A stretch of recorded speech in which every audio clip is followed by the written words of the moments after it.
গেছিলাম পদ্মা সেতুতে ঘুরবার নিয়ে, কিন্তু যাওয়ার পরে ঘুরতে ঘুরতে প্রায় হয়ে যায় সন্ধ্যা। তো সন্ধ্যার সময় আসলাম পদ্মা সেতুর ঘাটে বাজারে, মানে মেলায়।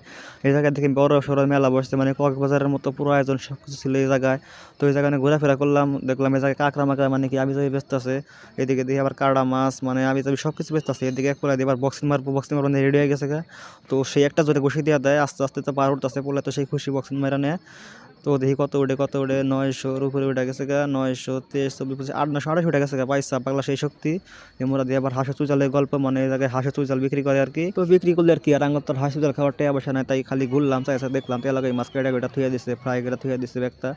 তো ঘুরতে ঘুরতে ভাবলাম যে কিছু খাওয়া দরকার, তো আস্তে আস্তে ঘোরার সময় দেখি আবার এদিকে একজনের চা বেচতেছে।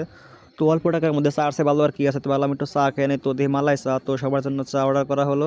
তো পোলায় কিন্তু সেই করে মালাই চা বানাইছিল, মানে অমায়িক একটা চা, সেই একটা চা বানাইছিল। তো চাটা খাইলাম, খাওয়ার পর আস্তে আস্তে আমরা সেখান থেকে আবার আর একটু ঘোরাফেরা করলাম।